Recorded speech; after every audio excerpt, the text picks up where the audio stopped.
You're watching ChillyBoy Productions. I'm Larry ChillyBoy Chilson, and this is my review for The Devil Wears Prada 2. Now, before we get into this review, make sure to go ahead and click that subscribe button down below so that you can chill with me on each and every one of my latest videos. I can turn the dance floor into a runway.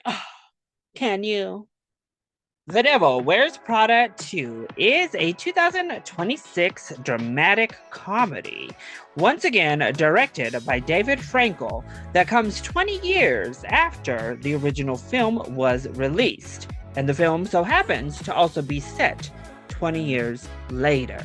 As Miranda Priestley contemplates retirement or her next big move, scandal erupts at Runway, forcing her to once again reunite with former assistant Andy Sachs. They soon find themselves teaming up and facing off with other former assistant Emily, as Runway's fate hangs in the balance.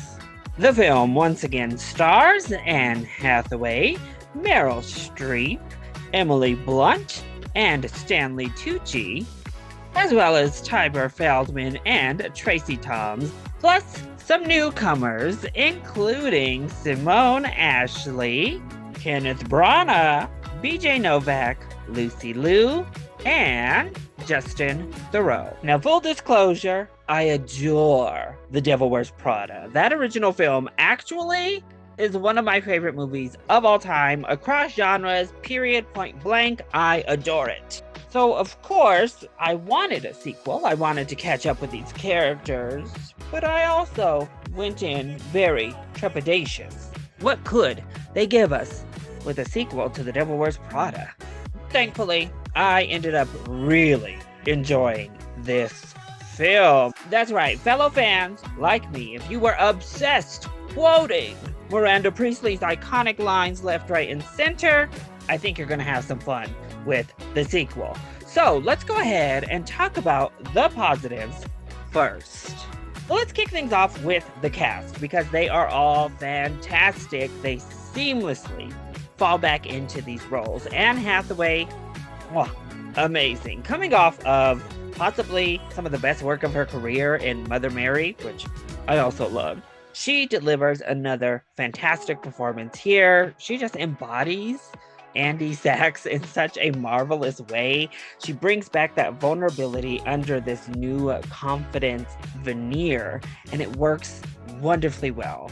Then we have the queen, the icon, Meryl Streep, back as Miranda Priestley, and it's a new Miranda.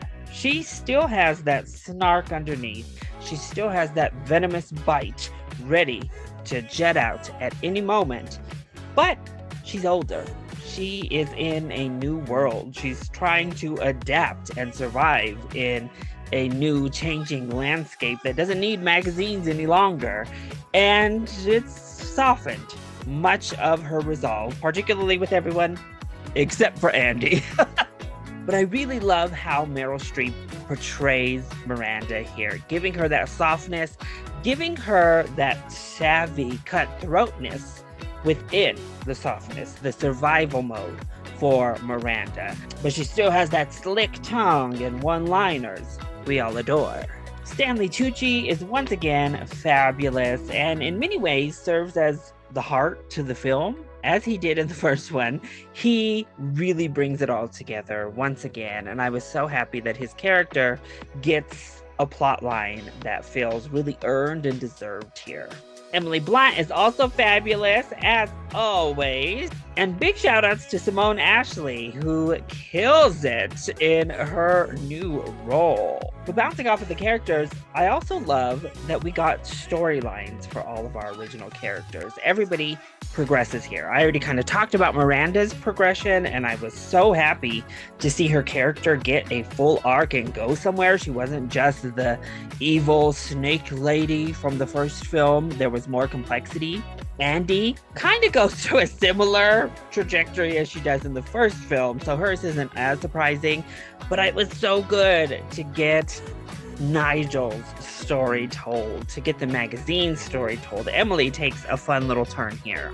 And deeper than that, I really appreciated that this film took on a new message. It was all about artistic integrity, the integrity of journalism, the need for humanity within the arts, within journalism, within fashion, in the world, in the face of AI and cost-cutting measures. The need for history and the preservation of history and tradition. I loved all of that, particularly in the wake of journalists getting pushed out of spaces, whether it be for AI or for social media influencers. I know that's rich coming from someone who does their stuff here on YouTube, but honestly, there is a balance that needs to be maintained, and the balance is becoming more and more lopsided as we move forward.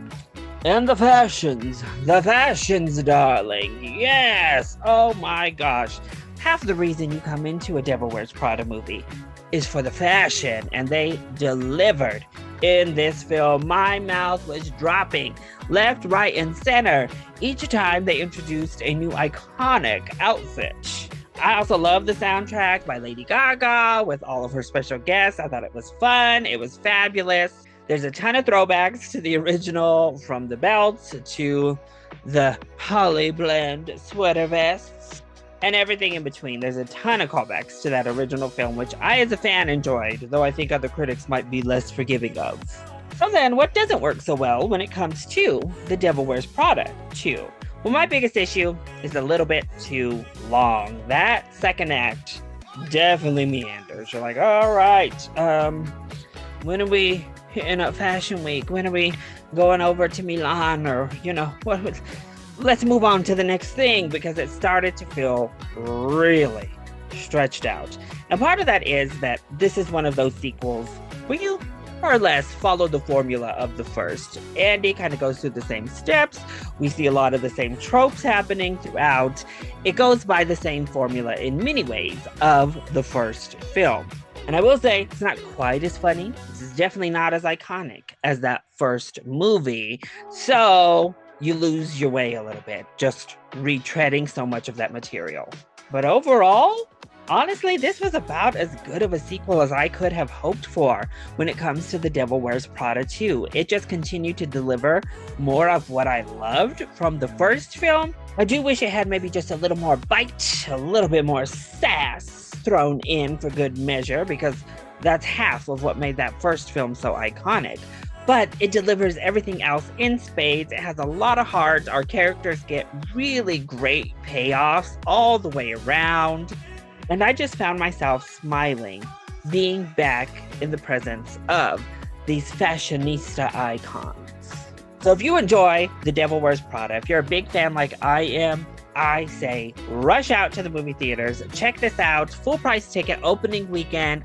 I think you're going to have a really good time with it. But if you're looking for this sequel to really elevate the original, or maybe you weren't a fan, which I don't know how you couldn't love the original, but if you weren't one of us, then you're probably not going to love this. You're going to find it a little bit reductive. So wait for it to come on streaming. But by and large, I say go check it out. It's a good time. So come on and vogue your way to the movie theaters for The Devil Wears Prada 2 on May 1st.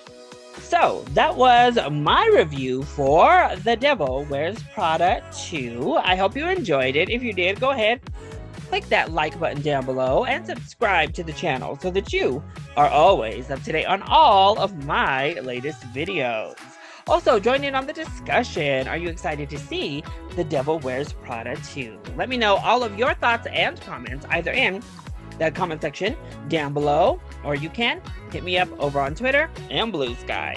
I love you all so much for your continued support. Mwah! Thank you for watching, and we'll see you next time. Bye.